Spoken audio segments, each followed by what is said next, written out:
Hey y'all, this is Lena Brown. What's up, America? My name is Frampeveli, longtime Jacksonville Jaguars fan, hometown Duval boy, and I'm here with my lovely wife, to show the importance of dating at the age of almost 50, almost 50 or over 40, and after marriage. Okay, y'all, I am originally born in Montgomery, Alabama, and then I moved to Shreveport, Louisiana, and currently reside in Jacksonville, Florida, with my husband. Where you from, baby? From Duval. I knew you was gonna do that. And we are the biggest Jacksonville Jaguar fans ever. The best, number one. We are newlyweds turned Coolyweds. Coolyweds.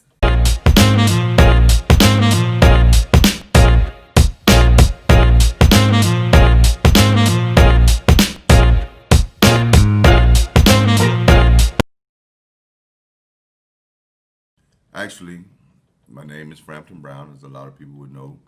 But Frampeveli is somewhat of an alter ego. I spent 7 years in a somewhat bad relationship.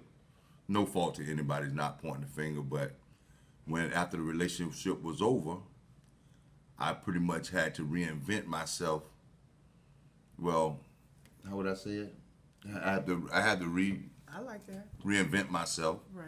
And I said, I'm going to be Frampeveli, because Machiavelli stayed gone 7 years. He faked his death for 7 years.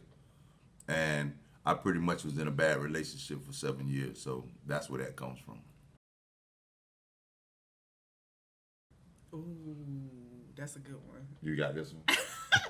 Okay, we met through a mutual person. Right. We'll just say a mutual person. We were introduced. I was in a relationship, and he was in a relationship, but we were all friends. But he and I became really good friends, and that friendship lasted through all of those years. Never cheated, never went out on any, Never made passes. never made passes at each other. It was a pure platonic friendship. He was like my brother. I used to call him my brother. That's how close we were. I had a lot of love for him, but it was more of a brotherly, sisterly love. Yeah, not blood, because incest. Not blood. No, don't get me. You know what I mean. I'm He was my brother. I'm playing. I know. I'm still But brother. you still my brother. Yeah, you are. So that's how it started. And then eventually his relationship fizzled, and so did mine. And we were off doing our own thing. But we remained friends through the whole process. And then we kind of, somebody came up with the nerve to ask me out on a date. That was you. No. We connected through football. Right. Okay, you're right. Take it back. But we still didn't go on a date. We were supposed to go to a high school football game together, a championship game. And I stood up. And he stood me up. Because I was nervous. Oh, okay. And I figured, I figured if we went out of town to a football game, I wasn't gonna want to come back and do that. We get 2 rooms, or do we get 1 room with 2 beds, or do we get 1 room with 1 bed? And I think we would have been a little uncomfortable. But I asked you, I was like, well, okay, we're going down here for this game, but we're coming back, right? You was like, yeah, we're gonna come back. Remember? Yeah. But you was already plotting on a room. Yeah. Shame on you. I was ready. Anyway, to smash. He stood me up, and you know why I thought you stood me up? Because I thought you had a girlfriend. I was Right. like, he probably got a girlfriend. She probably like, you ain't going out of town with this lady to watch some football confession. game. I had a few of them, but See? That's- I was single. I was basically trying to find myself, and then when I found you, I found what was for me. Okay. You know what I mean? So yeah, So anyway, he stood me up, I was gonna smash. and I mean, it was no big deal. I was like, okay, so we just won't go. And we actually didn't even talk for like maybe a couple of months after that, except maybe on Facebook. Right. Corresponded through, and stuff like that, talking about the Jaguar games and stuff like that. Right. Talking about blow up dolls and stuff. Oh, that's another story. No. That's another story. Okay, so then you got up the nerve to ask me out on a date, remember? You was Right. like, hey, I want to take you out. I was like, what? I thought I called you and I came and said, hey, I'm finna come pick you up, ride with me. No. Okay. That happened another time. Okay, Ooh, we was you playing. getting old. That's what happens when you get close to 50. The first time you just asked me. You was like, I I'm want to getting take you close to out. 50 for real? Yeah, not far. How far? Kind of close. When do I turn 49? Next week. You gotta be fucking shitting me. Excuse me. No, not fucking shitting you. I'm serious. And he took me. We went on a. I'm getting close to 50. Yeah, you still you worry about that 50? Oh God. You'll be all right. I still love you, even though you're old. Okay. Okay, but anyway, we went on that first date, and that was that. And it was a Jaguar game we went to watch at a sports bar. Stop calling me old before I start. We get sponsored by Viagra. Ain't nothing wrong with that. Beat it. We take all sponsorships. Okay. Well, The history. I say the history, the friendship foundation is what really makes the difference. Yeah. Because in a lot of past relationships or situationships, should I say, I really didn't understand the importance of quality time and being able to get along with each other outside of the relationship. Once the relationship start to take a turn, it feels like work. I don't think it's where it's supposed to be. But with us, we wake up in the morning friends first. Well, actually, husband and wife first, and then we become friends for the rest of the day until it's time to lay it down again. Mm-hmm. That y'all would like to try to accomplish?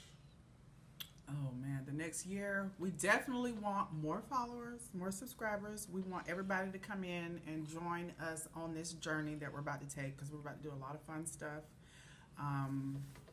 Some fun stuff, some serious stuff, but it's all a part of our life, and we just want to share that with y'all. So we definitely want to gain more.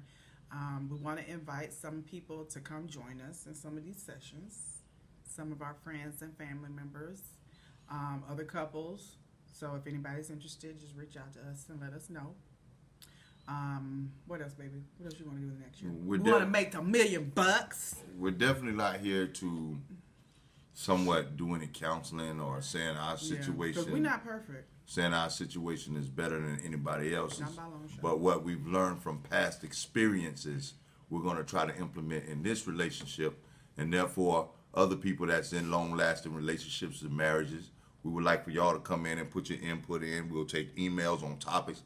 Therefore, we'll deal with serious topics, but at the same time, in this course of a year with this, with what we're doing, we're trying to bring families closer together, be it blended families or just husband and wife. Bring them together and let them know the importance of doing fun things, because happiness keeps the home together. We want newlyweds and not so newlyweds. We want all types of feedback and input.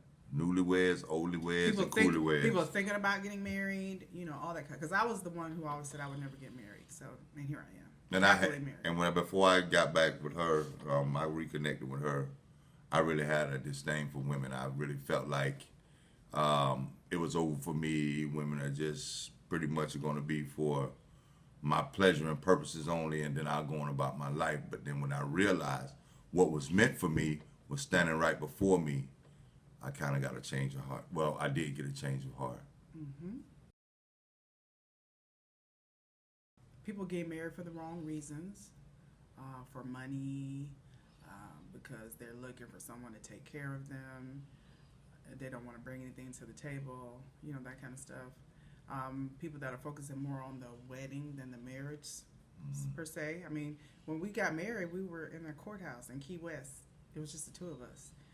We eventually did have a wedding, but it was still on a smaller scale. We didn't spend a whole lot of money on it, so people are doing things for the wrong reasons. It was mainly for family and friends, to witness us getting married. Right. To basically let them know that this was something serious. Because it kind of grew up out of the ground for everybody. Oh, they together? What the hell? They getting married? So it was a surprise, but we went on and planned a wedding to show everybody that we're ready to confess before our peers, our family, before God, and before a minister, that we feel as though this relationship is ordained by God. Right. That's what I see a lot of. People just doing stuff for the wrong reasons. Not getting to know people well enough. Jumping the gun. Take your time. No rush. Look how long we waited.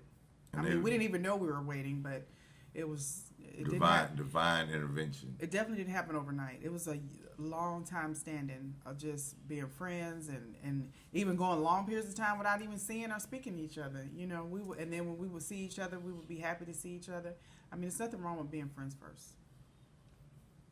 Get to know these people before you invite them into your home and your life.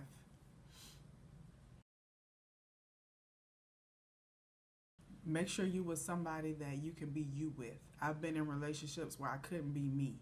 You know, if you can't be you, the whole you, from the time you wake up in the morning to the time you go to bed at night, if you're putting on a persona or acting a certain way to make this person happy, that's not being you. You got to be able to be yourself. Yeah, I agree. I totally agree. What we have to remember is we have to learn to be friends after we become lovers. Mm-hmm. See, a lot of people say you got to be friends before you become lovers. You got to remember to be friends after you become lovers, because sooner or later, that's when the long road starts.